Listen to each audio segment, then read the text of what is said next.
kind of cold.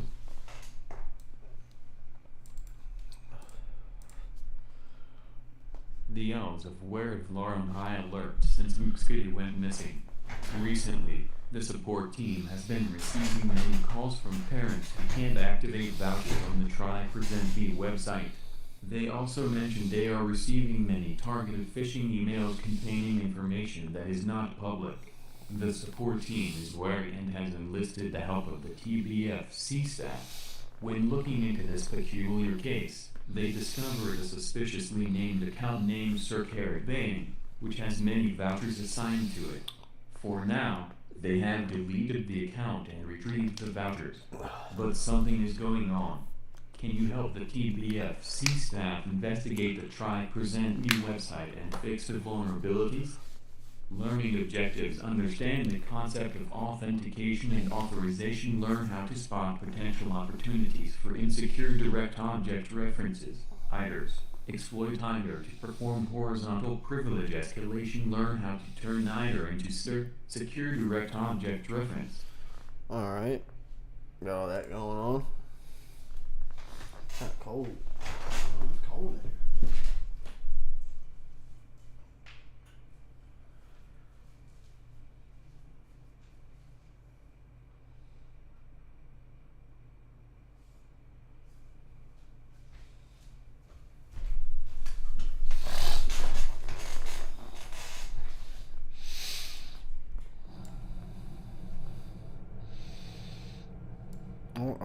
I wonder if that's even something.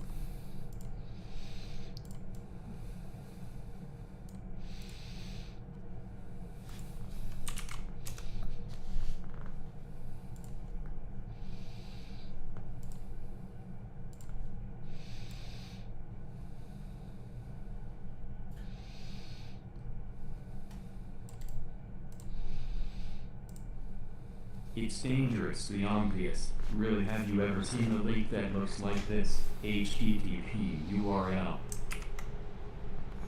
When you saw a link like this, have you ever wondered what would happen if you simply changed the package to 11 or 12? In its simplest form, this can be a potential case for IDOR.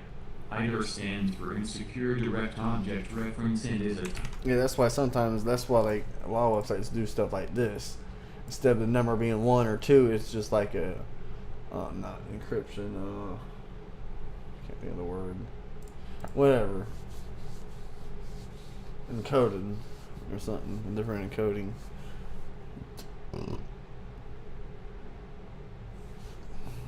Type of access control vulnerability. Web applications often use references to determine what data to return when you make a request. However, if the web server doesn't perform checks to ensure you are allowed to view that data before sending it, it can lead to serious sensitive information and disclosure. A good question to ask then is, why does this happen so often? We need to understand references in web development a bit more to answer this. Let's take a look at what a table storing these package numbers from our link example could look like. Yep.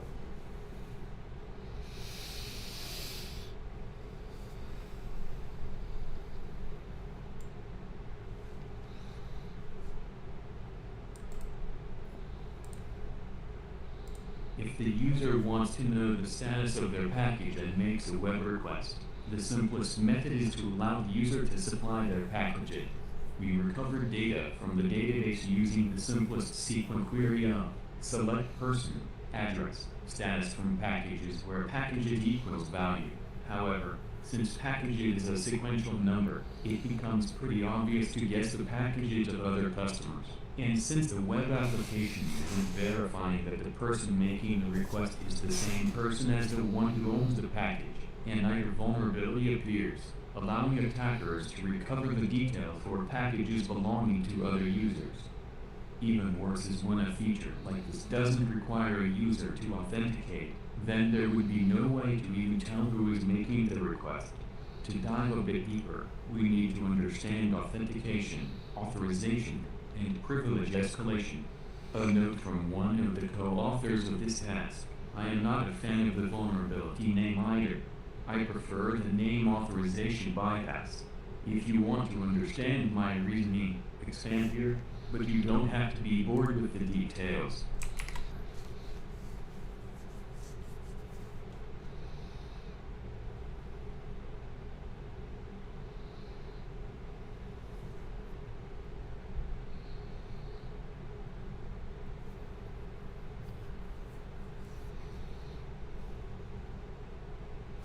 By hiding or encoding IDs. Yeah, exactly. From changing.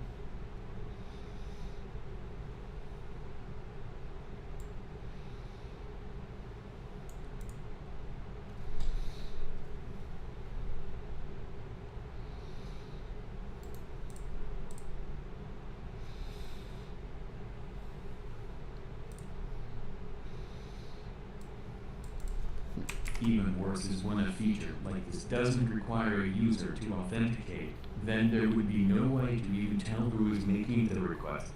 To dive a bit deeper, we need to understand authentication, authorization, and privilege escalation. A note from one of the co-authors.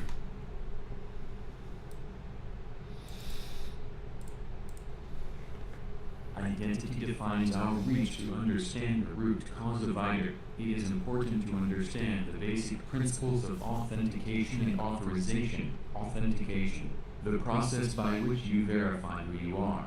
For example, supplying your username and password. Authorization, the process by which the web application verifies your permissions. For example, are you allowed to visit the admin page of a web application, or are you allowed to make a payment using a specific account? You may think that authentication only happens once when you supply your username and password, but that is actually not the case. After providing your credentials, you receive a cookie or a token called session information. Every subsequent request you make to the application includes this session information, which is verified by the application. This initial verification process is still authentication. It happens for each request. This is why websites will often redirect you back to the login page. It means your session information has expired, and thus, you need to re-authenticate with your credentials to receive new session information. Authorization cannot happen before authentication. If the application doesn't know who you are, it cannot verify what permissions your user has. This is very important to remember. If your IDOR doesn't require you to authenticate, log in, or provide session information, such as in our package tracking example, we will have to fix authentication first before we can fix the authorization issue of making sure that users can only get information about packages they own. The last bit of theory to cover is privilege escalation types. Vertical privilege escalation. This refers to privilege escalation where you gain access to more features. For example, you may be a normal user on the application, but can perform actions that should be restricted for an administrator. Horizontal privilege escalation. This refers to privilege escalation where you use a feature you are authorized to use, but gain access to data that you are not allowed to access. For example, you should only be able to see your accounts, not someone else's accounts. IDOR is usually a form of horizontal privilege escalation. You are allowed to make use of the track package functionality, but you should be restricted to only performing the tracking action for packages you own. Now that we understand the theory, let's look at how to exploit IDOR practically. Alright.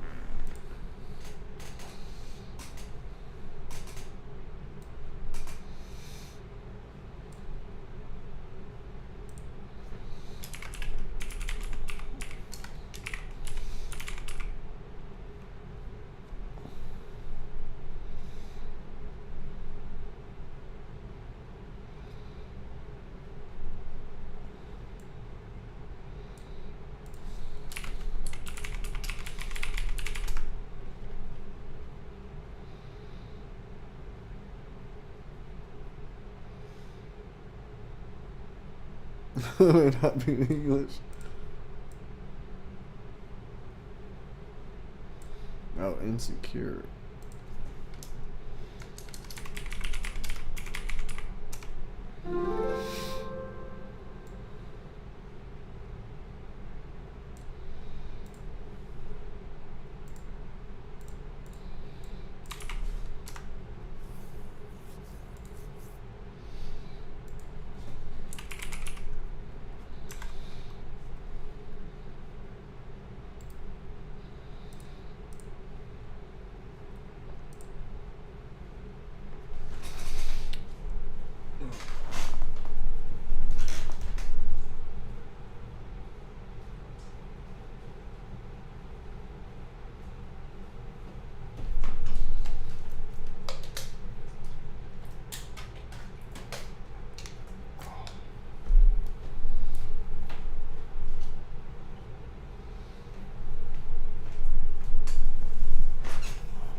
That's what I see.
Yeah, I'm stuck in this.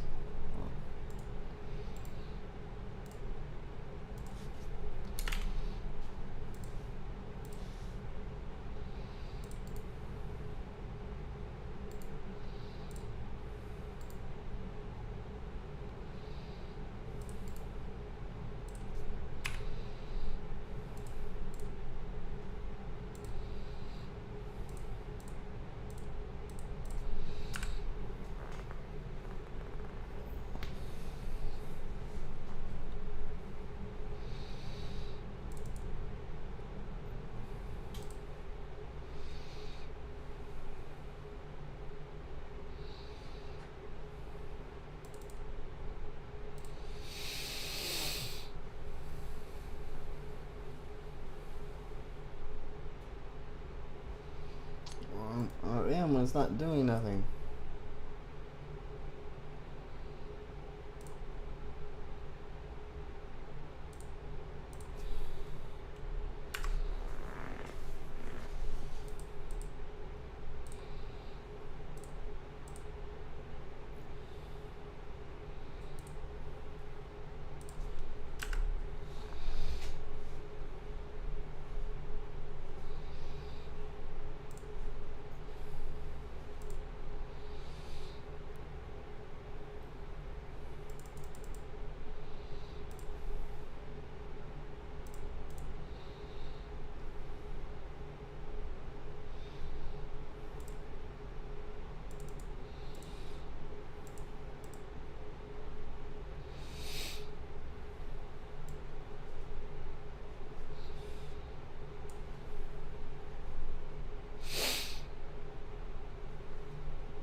Oh, I got a headache.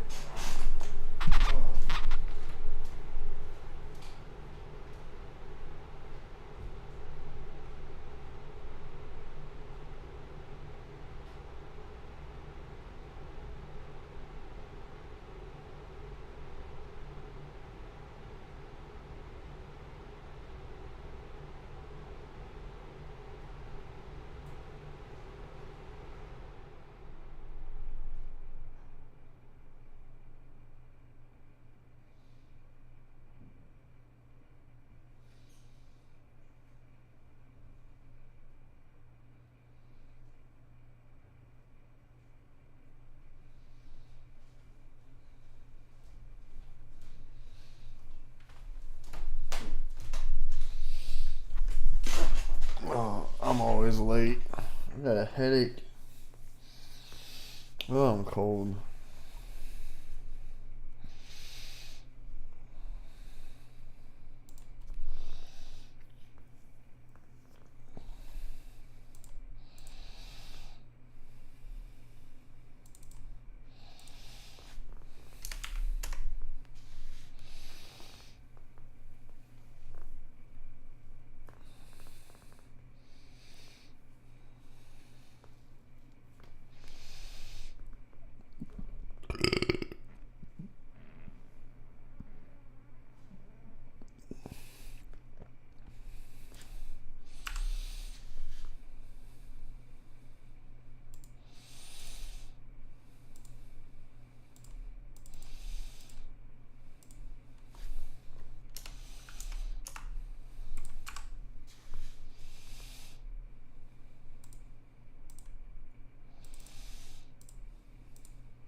Huh.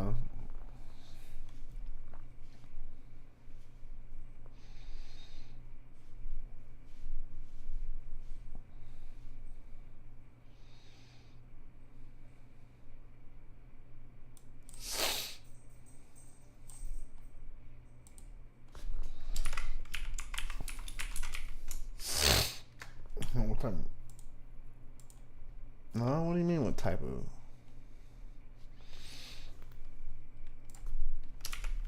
Authentication? Authorization? Oh, horizontal.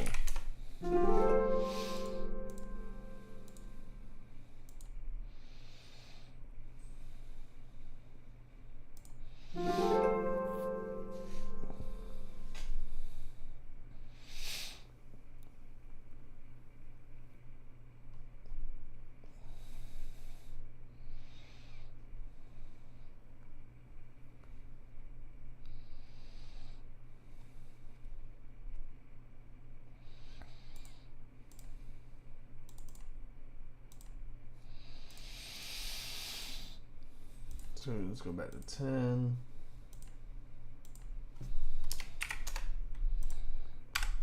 Boom. Now I'm back in a different user. Encoding may have been used. On the little profile, click the eye icon next to the first child.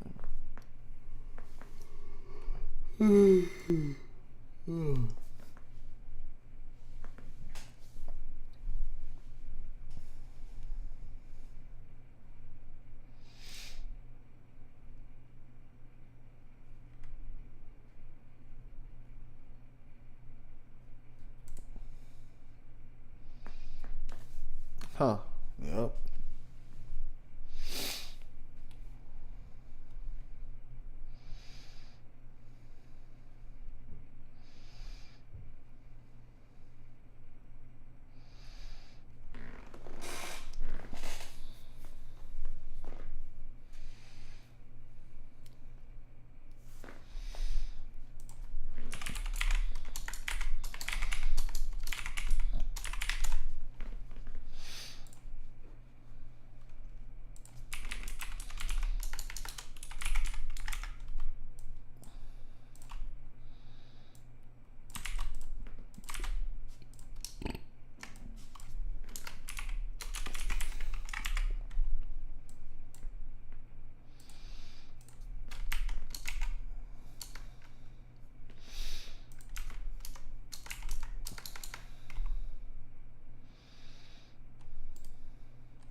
Oh.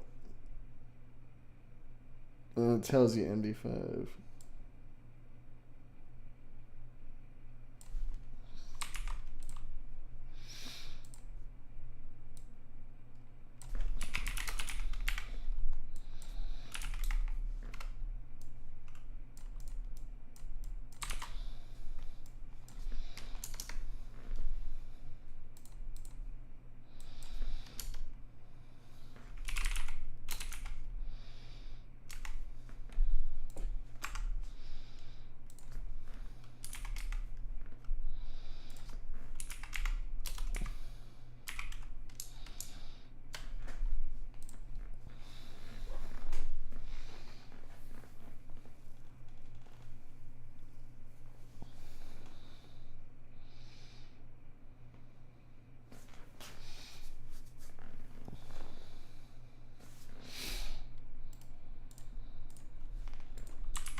It's deterministic, obviously reproducible. Sometimes you have to dig quite deep for IDOR.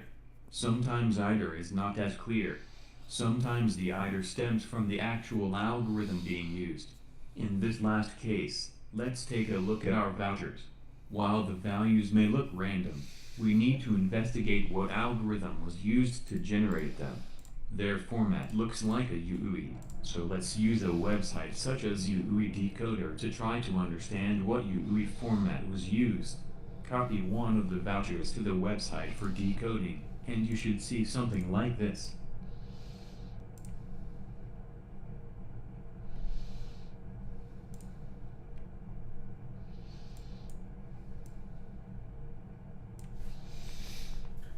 If it'll let me copy the motherfucker.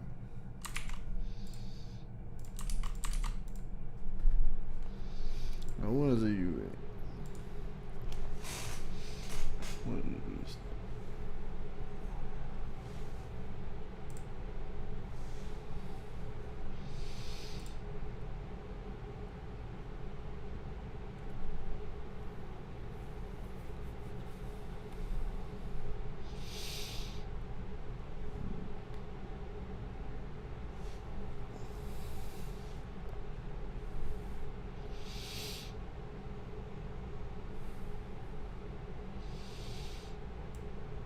One.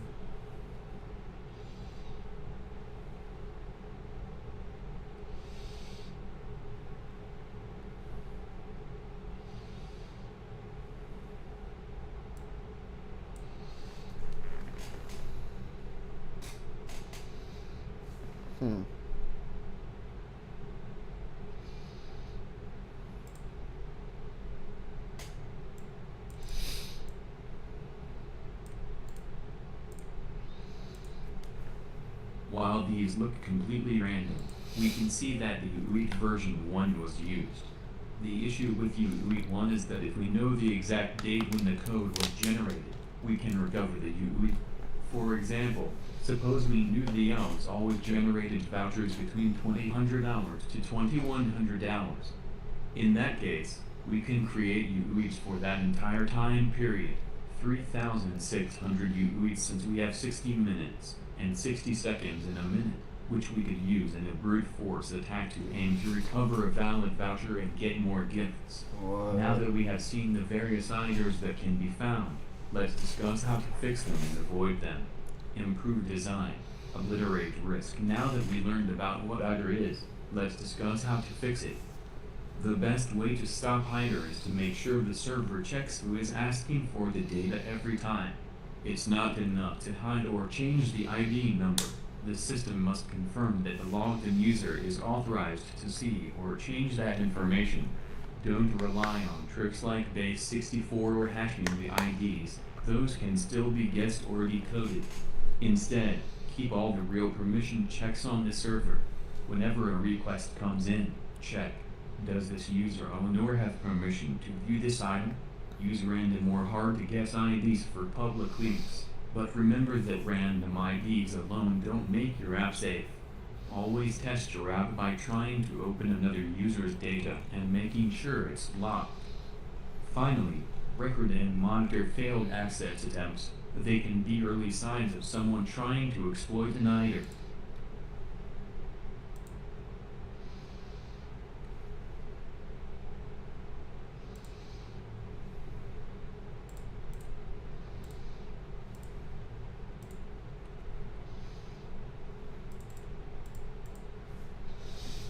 Let's try. Who has 10 kids?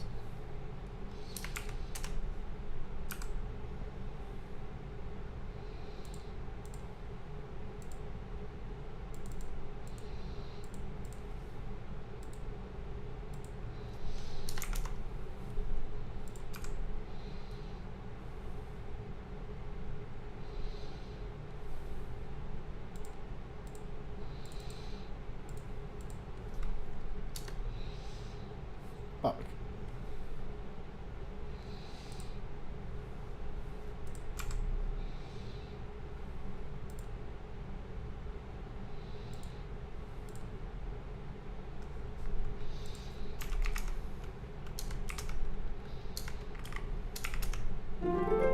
15. Alright, let's log back in.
I want to see the video on that. I really got a headache.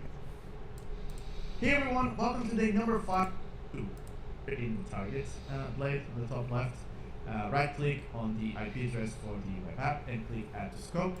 Here on the, oh sorry, that's Burp Suite wanting to be the protagonist and getting all the spotlight. Just wait a second. So if I go here and I point it to above my head, what is it? Yeah, there we go, right there. You see this little fox here on your browser. This is called Foxy Proxy. So it's basically a extension on your browser where you can use Burp as the proxy to intercept the web requests. So if I just click on Burp, things will work out of the bat. Now, if you're curious and you really want to understand how this works under the hood, just click on Options. You will see that there are a couple of options here. If you click on Proxies, you will see that there is already one created for you called Burp that is using the local IP address and the port 8080. If you go back to Burp, you select Proxy on the top left, Proxy Settings here in the middle. You will see it's using the same exact IP, IP address, and the same exact port 8080. So that's how the traffic is being intercepted. Enough about the setup. I know TryHackMe made this very, very easy, but still people might be confused like, how is this working? Like, how in the world are we able to intercept this thing? So that's... Alright, so let's see if I can try to understand it well.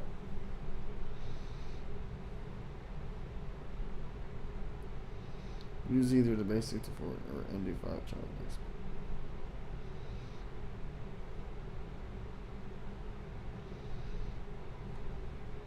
Yeah, I don't remember how to do that.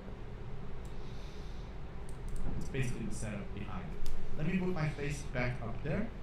And right now, you can see here on the left, there's intercept on. So whatever I do on my browser, it will be intercepted right here. Let's test it. Let me open Firefox again.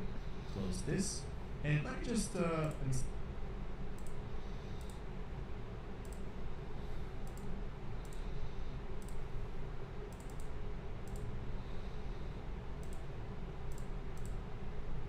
if this is selected. Yeah, Burp is selected. Let me just refresh this page. There you go. You can see here on the right side, if I move my head, Burp has now been activated. You can see now on top of the browser extension, it says Burp in green. The browser is loading, but nothing is happening. It's not really getting a response from the web server. Why is that? Well, that is because the Burp Suite proxy is intercepting it. So if I just click on the intercept on button, it just turns the intercept off. And if I go into the HTTP history, you can click it right away, right there. You can see all the requests in here, which is pretty cool. So right now, everything I do on my main app, sorry, if I go back here, anything I do here, it will be logged on my Burp Suite. If you want to be even more professional, by the way, you can go here in the target blade on the top left, right click on the IP address for the web app and click add to scope. And what this will do is basically Burp is going to ignore everything that is not part of your scope, which in this case is our try present me application. So let's just click yes, because people make things a lot.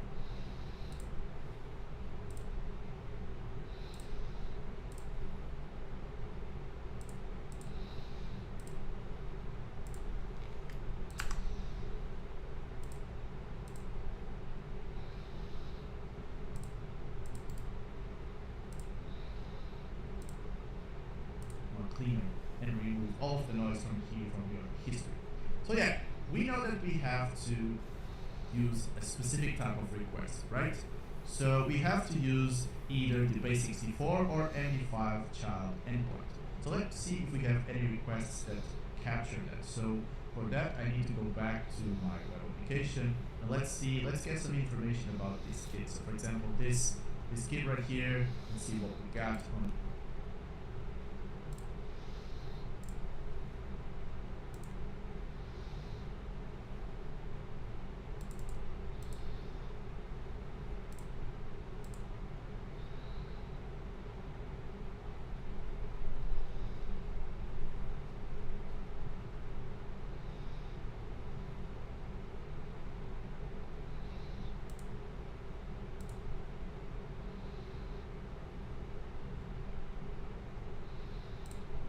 It's right there.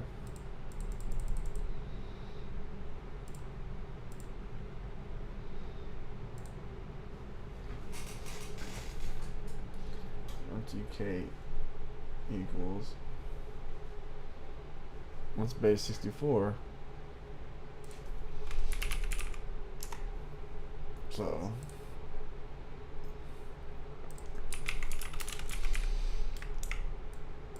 from base 64, I was getting MTK equals 19. That is the answer. Okay.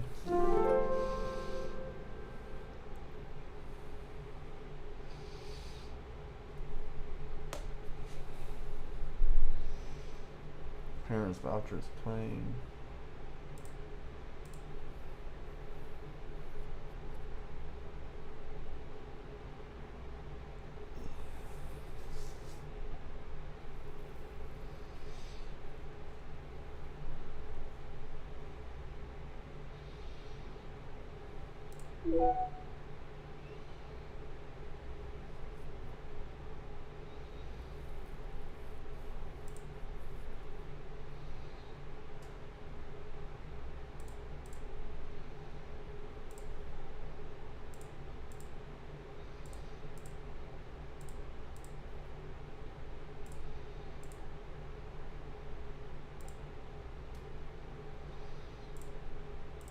Why is it not loading?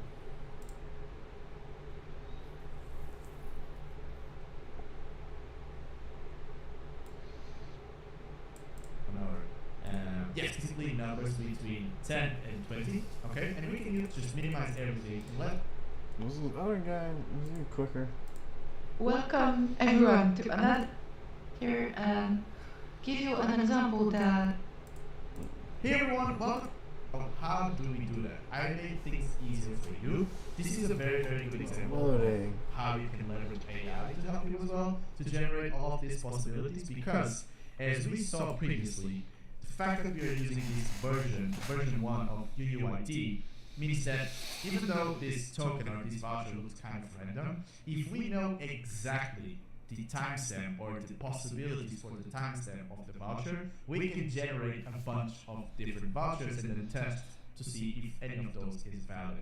So because we have that, you can query AI and ask for a voucher, and you can even give an example of the vouchers that we have on our main app. So one of the vouchers that we have here. And then say, hey, I know there's one valid voucher that was created between 20 and 24 of this specific day, and I need to test which one of those was valid. And the voucher was generated exactly on a specific minute. So we already did the math there. There's 240 options, and I already have the list. Let's see.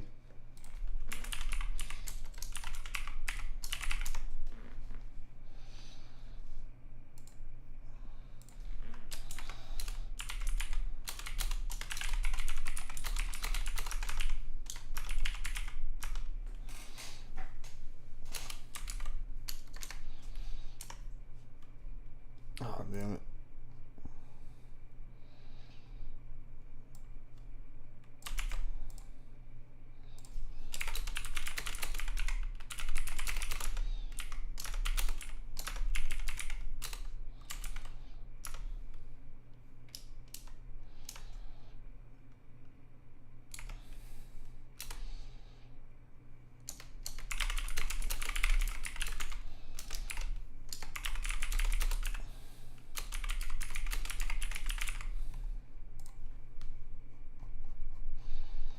Let's try it.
The answer is 22.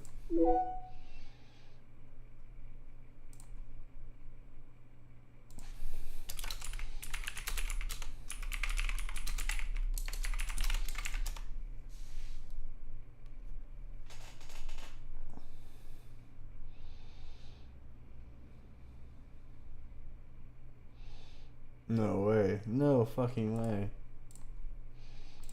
And it's 224643.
Jesus Christ.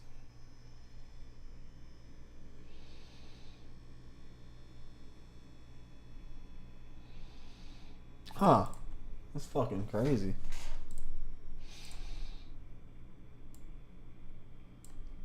List ready for you guys. So I have the list right here. So if I just scroll down and I copy this, this was the list of potential vouchers that I generated. Right now, what we need to do is we need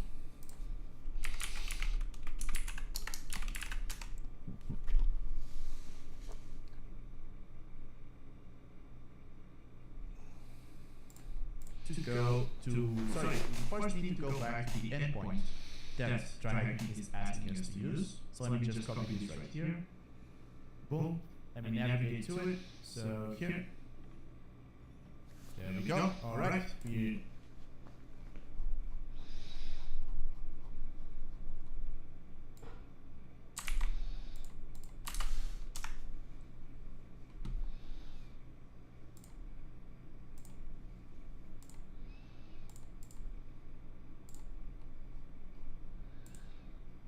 Why is it not going?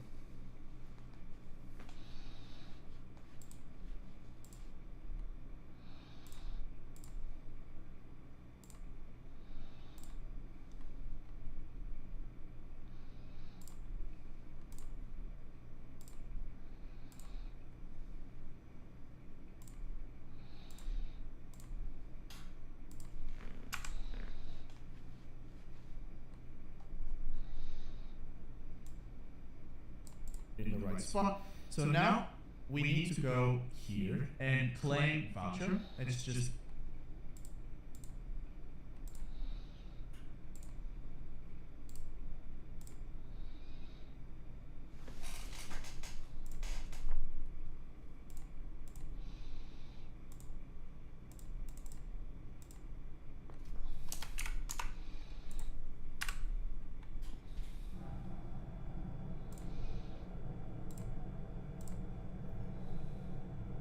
That's fucking dang.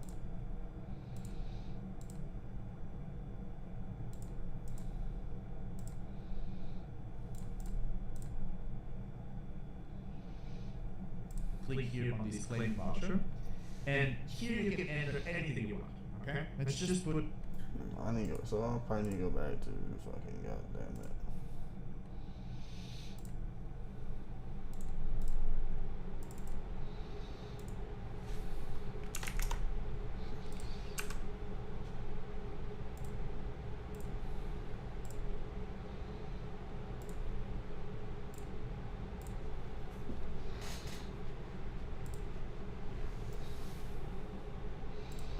Test.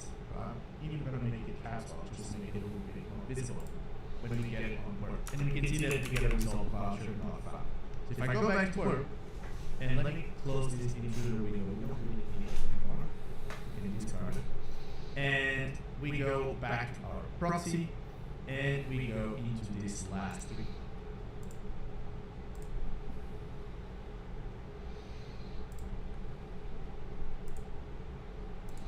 we made. It's a post request, not a get request, because now we are sending input to the web server. We are not just asking for information. So now you will see that here on the bottom, the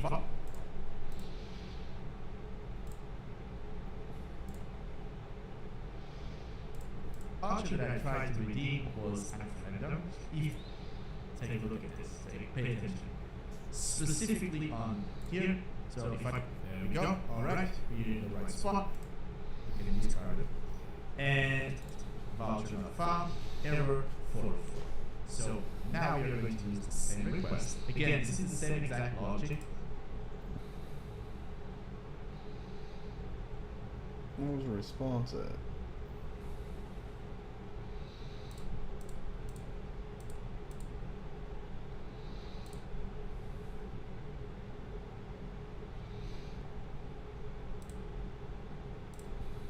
From the previous question we got. So let's just send this request to intruder. Navigate to intruder. And now, like we did before, we keep the user ID, we are going to use the input for the vouchers. So this test string that I included, I'm going to select it as my input field and just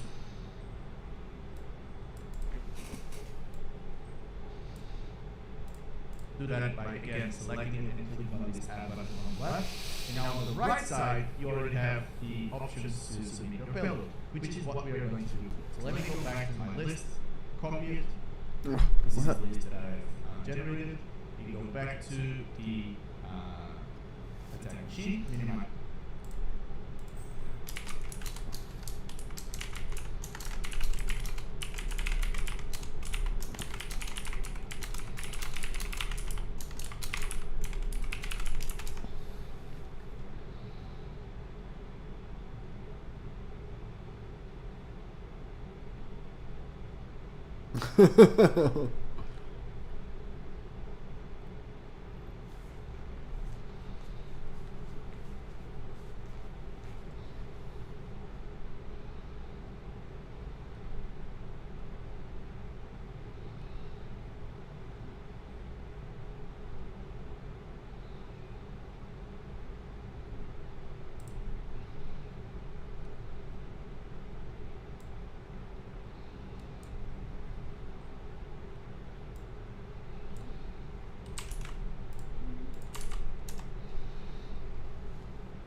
Oh shit.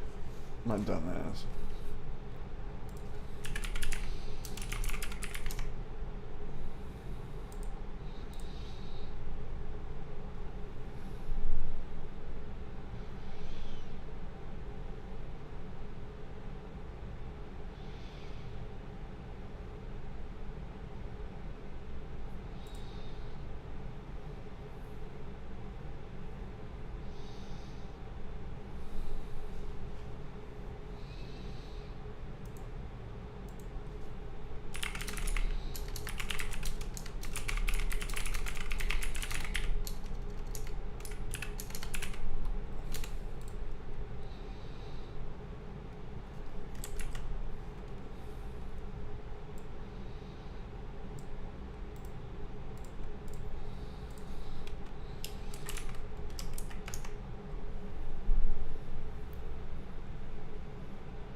Wow, my dumbass.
There we go. Holy shit. But that's not right. No, that's right.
Oh, that's hard, man. Fuck all that. Alright, everything. Remember the Pluma text editor? You can just double click here on this bar or file and new. I'm just going to double click here. You paste all of the possible vouchers and you can see there's 240. I'm going to save this as list 2. You're just gonna do it that way. I don't know. There's a different way to do it, but I'm over it. I'm over it. Give me more than one. Give me more than one.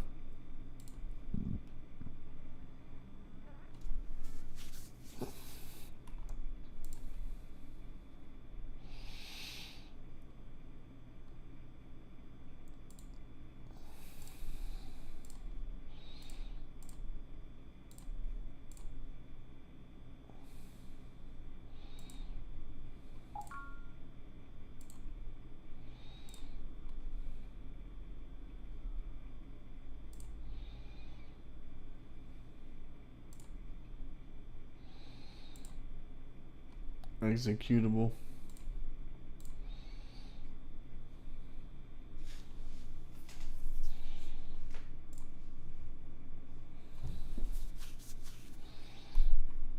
Dang. Hi everyone! Who is she? Welcome back to the Advent Cyber 2025 Day 6. I'm so glad you guys made it here with me today to do this really cool room about so where can we find these strings? Dang, she is cute, boy. Who is she?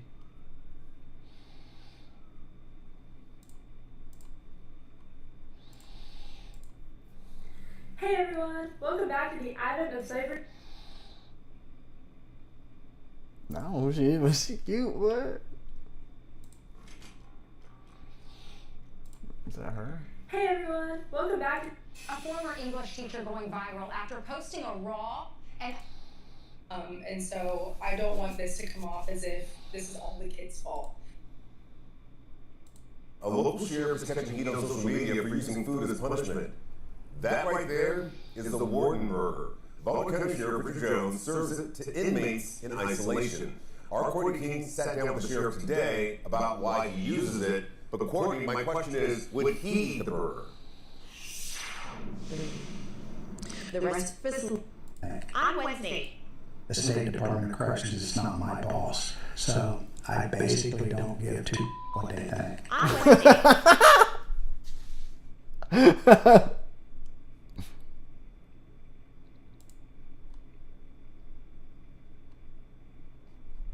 We sat down with Butler County Sheriff Richard Jones and watched him eat this.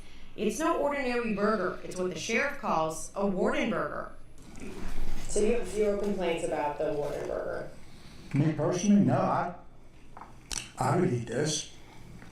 Hell, I'm eating it now. The sheriff tells us he's been serving it to inmates in isolation for all 3 meals for the last several years. This is jail. You don't get to choose. Your mommy and your dad and your Aunt Lily doesn't get to make your meals. I'm your aunt. I'm your grandpa. I'm the one that gets your meal prepared and make sure it gets done. The sheriff says inmates get put in isolation for things like fighting, and the burger is an added punishment. If you get in trouble and you go to an isolation cell, it's no different.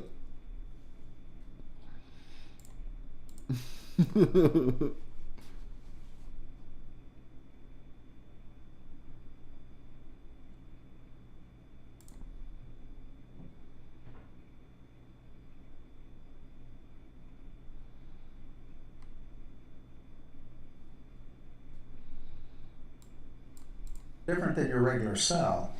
And That's crazy. I don't know who she is, Welcome but back to she the is Advent crazy. Cyber 2025 Day 6.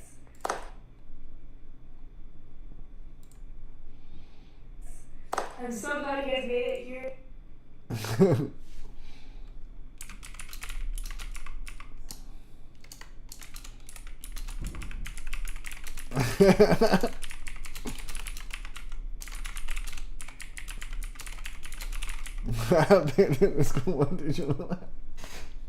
Alright.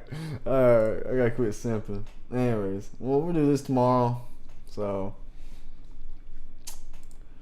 That's what we're gonna do. We'll do that tomorrow. I'm tired. I'm hungry again. I just ate.